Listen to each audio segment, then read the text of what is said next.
हिंदी में यूपीएससी की तैयारी से संबंधित प्रोग्राम्स को देखने के लिए सब्सक्राइब करें स्टडी IQ-IAS हिंदी। आप सभी का पुनः स्वागत है स्टडी IQ-IAS के हिंदी यूट्यूब प्लेटफॉर्म पर। मेरा नाम है अभिषेक कुमार।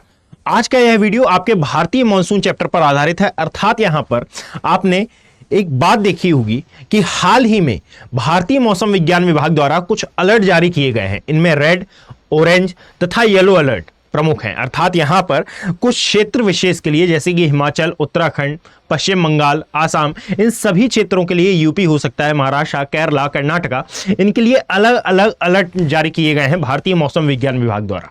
याद रखिएगा कि इस चैप्टर में हम यह भी जानेंगे कि एक्चुअल में यह अलर्ट क्यों जारी किए गए हैं। इस चैप्टर में हम अध्ययन यह भी करेंगे कि एक्चुअल में इन अलर्ट्स का मतलब क्या होता है। जस्ट लास्ट पार्ट ये इसका होगा। और यहां पर सबसे इंपॉर्टेंट बात कि यदि आपने अभी तक इंडियन ज्योग्राफी की सीरीज नहीं देखी है तो मेरी आपसे एक रिक्वेस्ट है कि यह सीरीज आपके लिए बेहद ही ज्यादा इंपॉर्टेंट है। आप जाएं और एक बार इसे देखें। उसमें टोटल नंबर ऑफ 56 या फिर 57 वीडियोस हैं, परंतु मैं आपको बता दूं कि ये 56 या 57 वीडियोस पूरे इंडियन ज्योग्राफी के नहीं है। उसमें कुछ कंपाइलेशन वाले वीडियो भी हैं। अभी आज या कल में मैं उन दोनों ही प्लेलिस्ट को अलग करा दूंगा, यानी कि उसमें इंडियन ज्योग्राफी की प्लेलिस्ट मैं पूरी सेपरेट करा दूंगा। तो वहां पर आप जाएं और इन वीडियोस को अवश्य देखें। कारण यह है कि ये पूरे वीडियोस आपके लिए काफी इंपॉर्टेंट होने वाले हैं। यानी कि यहां पर जब आप भारतीय मॉनसून के किसी भी करंट अफेयर की बात करते हैं तो उससे पहले आपको समझना आवश्यक हो जाता है कि एक्चुअल में भारतीय मॉनसून की प्रणाली क्या है, भारतीय मॉनसून आता कैसे, भारतीय मॉनसून बनता कैसे। यदि मैंने आपके साथ अपतटीय द्रोणिका की बात की है तो आपको सबसे पहले तो यह पता होना चाहिए कि भाई अपतटीय द्रोणिका क्या होती है। यह चैप्टर आपको वहां नहीं मिलेगा, परंतु उससे अंडरस्टैंडिंग आपको अवश्य हो जाएगी जब मैं यहां पर आपके साथ एक बात रखूंगा कि भाई जहां पर भी तटीय क्षेत्रों में निम्न वायुदाब की पेटी का निर्माण होता है वह कहलाती है अपतटीय द्रोणिका। अब इसके आजू बाजू या फिर इसके ऊपर नीचे में जितनी भी बातें करूंगा वो आपके माइंड में बहुत अच्छे से सेट डाउन होंगी। Is that clear? और याद रखिएगा कि यह पूरा चैप्टर आपके UPSC CSC point of view से जीएस पेपर 1 की दृष्टि से काफी इंपॉर्टेंट हो जाता है। और यहां पर यह करंट कंपाइलेशन के थ्रू मैं आपको बताने जा रहा हूं कि एक्चुअल में भारतीय मॉनसून की वर्तमान स्थिति क्या है और इसके वर्तमान स्थिति में परिवर्तन के कारण क्या है। यानी कि सबसे पहले हम शुरू करते हैं बिना किसी देरी की। सबसे पहली बात कि यह हाल ही में चर्चा में क्यों है, इस वीडियो को बनाने का मकसद ही क्या है। तो भाई याद रखिएगा कि हाल ही में भारतीय मौसम विज्ञान विभाग ने कुछ अलर्ट जारी किए हैं। और ये अलर्ट क्यों जारी किए गए हैं, इनके पीछे का रीजन जान लीजिए कि एक्चुअल में भारतीय मॉनसून समय से पूर्व आगमित हो गया है। समय से पूर्व नहीं हुआ, एक्चुअल में जो अनुमान लगाया गया था उस समय से पूर्व यह आगमित हो गया है। दैट इज वाई कुछ क्षेत्रों में आप पाएंगे कि समस्याएं बढ़ गई हैं। अब एक्चुअल में सबसे पहले आप ये जान लीजिए कि समय से पूर्व इसके आने का कारण क्या है। तो यहां पर एक रीजन नहीं देखने के लिए मिलेंगे, इसके पीछे, इसके आगे पीछे कई रीजंस देखने के लिए मिलेंगे। याद रखें कि हमारी एक संस्था है जिसको नाम दिया जाता है भारतीय मौसम विज्ञान विभाग। और इस भारतीय मौसम विज्ञान विभाग का अनुमान था कि भारतीय मॉनसून एक्चुअल में जून माह तक या फिर मध्य जून तक उतना एक्टिव नहीं था। अर्थात अनुमान लगाया जा रहा था कि 8 जुलाई तक यह संपूर्ण भारत में विस्तृत होगा, यानी कि संपूर्ण भारत में यह वर्षा कराएगा। परंतु हुआ यह कि 8 जुलाई को ना आते हुए यह 2 जुलाई के आसपास ही भारतीय उपमहाद्वीप वाले क्षेत्र में पूरी तरह से विस्तृत होता है और यह भारतीय उपमहाद्वीप वाले एरिया में वर्षा कराता है। याद रखिएगा यह संस्था होती है भारतीय मौसम विज्ञान विभाग, जो कि विभिन्न प्रकार की मौसमी जानकारियां हमें प्रदान करती है। और इसी की जानकारियों के आधार पर हम अंदाजा लगाते हैं कि भाई कौन से क्षेत्र में किस क्षेत्र में वर्तमान में संरक्षण की आवश्यकता है या फिर सुरक्षा की दृष्टि से वह आवश्यक हो जाता है।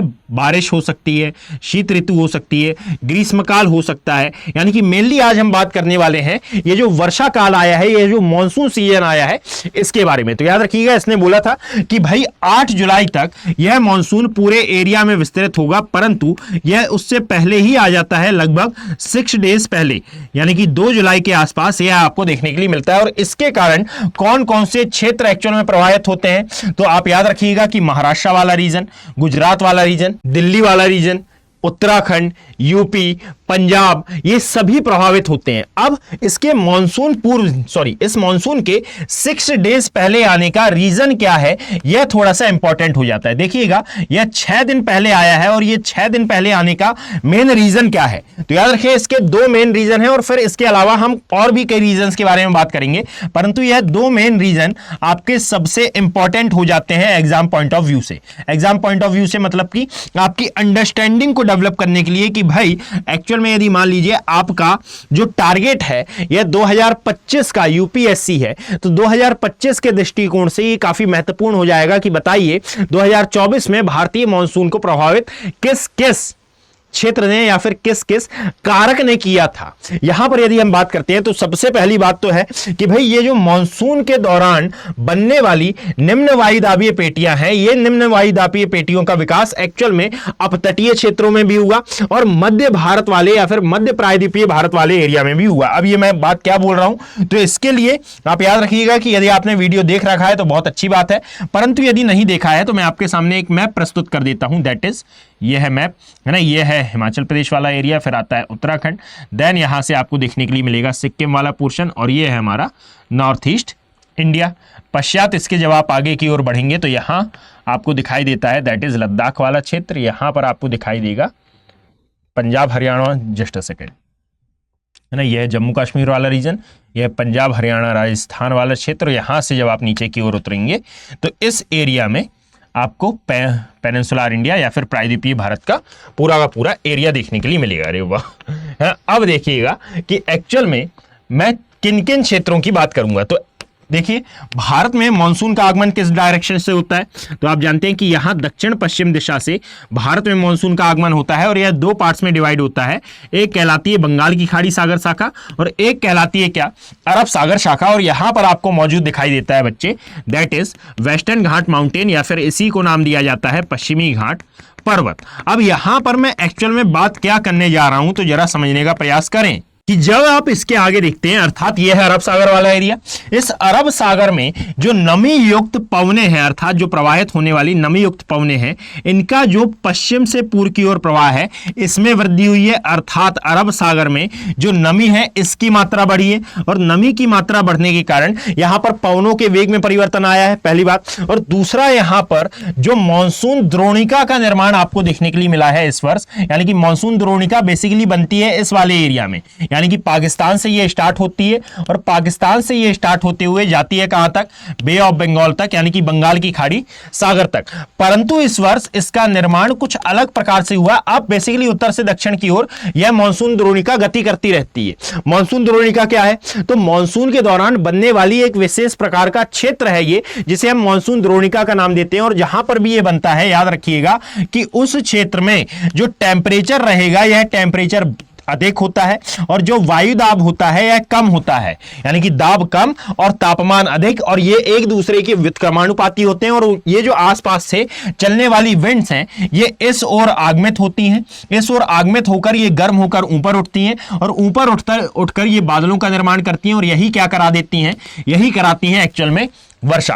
अब याद रखिएगा कि यह जो मानसून द्रोणिका है यह जो उत्तर से दक्षिण की ओर प्रवाहित हो रही है, तो इस वर्ष इसकी जो कंडीशन है, अर्थात इसकी जो अवस्थिति है, यह मध्य भारत वाले एरिया में या फिर मध्य प्रायद्वीपीय भारत वाले एरिया में बनी है, जिसके कारण हुआ यह है कि ये जो अरब सागर के ऊपर से प्रवाहित होने वाली पवने हैं इस सौराष्ट्र वाले भाग से ये अंदर की ओर प्रवेश कर इन्होंने इस भाग में अधिक वर्षा करा दी है। अर्थात जनरली हम ये देखते हैं कि मध्य महाराष्ट्र और एमपी और छत्तीसगढ़ वाले रीजन में इस समय वर्षा नहीं होती। हाँ, अगस्त के टाइम में या फिर जुलाई के अंत में आपको अवश्य वर्षा देखने के लिए मिलेगी, परंतु जनरली इस समय वर्षा नहीं होती। परंतु कई स्थान पर, जैसे कि पश्चिमी महाराष्ट्र वाले एरिया में यदि आप देखें तो इस क्षेत्र में अभी बहुत अधिक अलर्ट जारी कर दिए गए हैं, जिसमें से येलो और ऑरेंज अलर्ट ये प्रमुख अलर्ट माने जा रहे हैं। तो यहां पर याद रखिएगा इसका मेन कारण है कि ये जो मानसून द्रोणिका बनी है इस वर्ष ये मध्य भारत वाले एरिया में बनी है। दूसरी बात कि इसी के अलावा और भी कई कारण आपको देखने के लिए मिलेंगे, जैसे कि केरला वाला जो क्षेत्र है, केरला कर्नाटका वाला, तो यहां का ये जो अपतटीय क्षेत्र है, अपतटीय क्षेत्र में भी इन मानसून द्रोणिकाओं का निर्माण हुआ है। सेम एज कि यदि आप देखेंगे कि ये बनी है तो कोई दिक्कत नहीं है, क्योंकि ये तो हर वर्ष होने वाली प्रक्रिया है। फिर इनमें दिक्कत क्यों बताई जा रही है भाई? क्योंकि एक्चुअल में ये बनी है तो एक 1 वीक से लगभग ये वहीं पर स्थिर है, जिसके कारण हो ये रहा है कि आसपास पवनें आ रही हैं, यानी कि निम्न वायु दाब का क्षेत्र और पवनें सदैव हाई प्रेशर से लो प्रेशर की ओर प्रवाहित होती हैं। तो जब ये हाई प्रेशर से लो प्रेशर की ओर आ रही हैं तो यहां पर ये कंटिन्यूअसली वर्षा करा रही हैं। और सेकंड बात कि यहां पर मध्य वाले भाग में तथा उत्तर भारत के विशाल मैदान वाले एरिया में एक और क्रियाविधि यहां पर घटित हो रही है कि यहां पर एक्चुअल में बन रहा है विंड शीयर बेल्ट। अब ये विंड शीयर बेल्ट क्या होता है? तो याद रखिएगा, यह एक प्रकार की स्थिति है जिसमें पवनों के वेग में परिवर्तन होता है। विंड शीयर बेल्ट या फिर विंड शीयर क्षेत्र आप इसको नाम दे सकते हैं, यानी कि जहां पर पवनें अलग अलग वेग से प्रवाहित होती हैं, that is called wind shear belt. इसके अलावा यदि आप देखेंगे तो बंगाल की खाड़ी सागर में, अर्थात यह जो एरिया आपको दिखाई दे रहा है बंगाल की खाड़ी सागर, यहां पर भी एक प्रकार से लो प्रेशर जोन का निर्माण हो रहा है। और यह लो प्रेशर जोन पहुंच गया है अभी कहां पर? छत्तीसगढ़ उड़ीसा वाले पोर्शन में, जिसके कारण अब ये जो अरब सागर की पवनें हैं और ये जो प्रवाहित होने वाली पवनें हैं ये भी इस ओर आगमित हो रही हैं। और इसीलिए आपको समय से पूर्व लगभग 6 दिन पहले जो अलर्ट जारी किया गया था, या फिर लगभग 8 जुलाई के लिए जो अलर्ट जारी किया गया था, उससे पूर्व आपको पूरे क्षेत्र में वर्षा काल देखने के लिए मिल रहा है, अर्थात पूरे क्षेत्र में मानसून का प्रभाव देखने के लिए मिल रहा है। और इन्हीं क्षेत्रों में जहां जहां पर अभी वर्षा का प्रकोप आपको नजर आ रहा है, प्रकोप नहीं बोला जाएगा, इट्स अ नेचुरल प्रोसेस, तो यहां पर यह जो घटना आपको देखने के लिए मिल रही है एक्चुअल में इसी के लिए भारतीय मौसम विज्ञान विभाग ने कुछ अलर्ट जारी कर दिए हैं, जिनमें से एक अलर्ट आता है क्या? एक अलर्ट को नाम दिया जाता है रेड अलर्ट। और यदि बात की जाए रेड अलर्ट की तो एक्चुअल में यह होता क्या है? तो याद रखिएगा, इसमें एक वर्ड आता है कि टेक एक्शन, यानी कि आप एक्शन के लिए तैयार रहें भाई, तैयार भी ना रहें, एक्शन आप करें। कारण यह है कि कई क्षेत्रों में वर्षा होने लगी है और इन कई क्षेत्रों में सबसे पहला नाम किसका आता है? तो महाराष्ट्र वाला रीजन, गुजरात का सौराष्ट्र वाला क्षेत्र, गोवा वाला क्षेत्र, केरला वाला एरिया। तो इसका मतलब होता है कि आप जल्दी से एक्शन लें। कारण यह है कि यदि एक्शन नहीं लिया गया तो जान माल जन धन की बहुत ज्यादा हानि हो सकती है। इसीलिए एक अलर्ट इसमें जारी किया गया है कि हो सकता है 24 आवर में यानी कि 24 घंटे में लगभग 115 से लेकर 204 सेंटीमीटर तक वर्षा हो सकती है। दैट इज वाई यहां पर रेड अलर्ट जारी किया गया है। ठीक इसी प्रकार यदि हम येलो अलर्ट की बात करते हैं तो येलो अलर्ट का मतलब होता है कि आप सावधान रहें, अर्थात ऐसी स्थिति आपके यहां भी उत्पन्न हो सकती है, तो आप अपनी तैयारी रखें। तो इसके अंतर्गत कौन कौन से क्षेत्र आते हैं भाई? तो येलो अलर्ट के अंतर्गत जो हिमाचल प्रदेश, जो उत्तराखंड वाला एरिया है ना, जम्मू कश्मीर वाला एरिया है, ये सभी क्षेत्र एक्चुअल में इस येलो अलर्ट के अंतर्गत आएंगे। यूके हो गया, हिमाचल प्रदेश है ना, इसके अलावा आपको देखने के लिए मिलेगा सिक्किम वाला एरिया, इसके अलावा यूपी, और यूपी कौन सा? तो उत्तरी यूपी, जो कि नेपाल के साथ लगा हुआ है। इसी के साथ आप याद रखिएगा एक और अलर्ट होता है जिसको नाम दिया जाता है ऑरेंज अलर्ट। और यदि बात की जाए ऑरेंज अलर्ट की तो याद रखें कि इसमें कहा जाता है कि भाई आप तैयार रहें, यानी कि इसमें सावधानी रखने की बात कही जाती है। मगर ज्यादा यदि इनका क्रम देखा जाए तो पहला number, second number and third number पर यह आपको देखने के लिए मिलेगा। इसमें तैयारी की बात कही जाती है, प्रिकॉशनली यह कहा जाता है कि भाई हो सकता है कि आपके यहां भी ऐसी कुछ दुविधाएं या फिर ऐसी कुछ कंडीशंस निर्मित हो जाए, तो आप अपनी सावधानी जरूर रखें, आप अवेयर रहें। गुजरात हो गया, पश्चिमी एमपी हो गया, है ना, ये बेसिकली कहां के क्षेत्र माने जाते हैं, यानी कि यहां पर मैप में यदि हम शो करना चाहें तो गुजरात हो जाता है, पश्चिमी एमपी हो जाता है, इस साइड वाला एमपी है ना, मध्य महाराष्ट्र जिसको हम वृष्टि छाया प्रदेश का नाम देते हैं, ये सभी क्षेत्र एक्चुअल में किसमें आते हैं? अभी वर्तमान में इनको ऑरेंज अलर्ट की कैटेगरी में रखा गया है। Is that clear? याद रखिएगा कि ये जो सीरीज है एक्चुअल में ये करंट अफेयर पर आधारित थी। अब ऐसी ही कई सीरीज में, जैसे कि अभी हमने हाल ही में कवर किया था होमी जहांगीर भाभा के बारे में, क्लियर, हमने कवर किया था इंडिया की वेस्टर्न और साथ में ईस्टर्न स्टेट्स के बारे में कि क्या कारण है कि वेस्टर्न स्टेट्स ज्यादा रिच आपको दिखाई देते हैं। और साथ में हमने अभी कवर किया था कि इंडोनेशिया के ज्वालामुखी किस प्रकार से खतरा है एक्चुअल में इंडिया के लिए, है ना। ये जो सीरीज होती हैं एक्चुअल में यहां पर आपका ध्यान आकर्षित करने के लिए नहीं बनाई जाती। इसका अर्थ ये होता है कि भाई आप अपनी अंडरस्टैंडिंग डेवलप कर सके और एक सब्जेक्ट दूसरे सब्जेक्ट के साथ किस प्रकार से ओवरलैपिंग करता है इस बात को आप समझ सके। तो याद रखिएगा ये सीरीज काफी इंपॉर्टेंट हो जाती है आपके लिए। और यदि आप मुझसे जुड़ना चाहते हैं तो आप मुझसे कनेक्ट हो सकते हैं geography bye Abhishek Kumar Telegram channel पर, है ना। या तो geography bye Abhishek Kumar search कर लेना या फिर अभिषेक कुमार ज्योग्राफी सर्च कर लेना, है ना। ये दोनों में ही आपको मिलेगा। मैंने कई स्टूडेंट्स की अभी क्वेरी देखी है कि उनको अभिषेक कुमार ज्योग्राफी में मिल रहा है, तो आप एक बार दोनों को सर्च कर लेना, ज्योग्राफी बाय अभिषेक कुमार और अभिषेक कुमार ज्योग्राफी, दोनों को सर्च करेंगे, एक ना एक में मिल जाएगा। यदि वीडियो पसंद आया हो तो आप इसे ज्यादा से ज्यादा लाइक करें, ज्यादा से ज्यादा इसमें पॉजिटिव रिस्पॉन्स देने का प्रयास करें और इसे ज्यादा से ज्यादा शेयर करें। धन्यवाद। हिंदी में यूपीएससी की तैयारी से संबंधित प्रोग्राम्स को देखने के लिए सब्सक्राइब करें स्टडी IQ IAS हिंदी।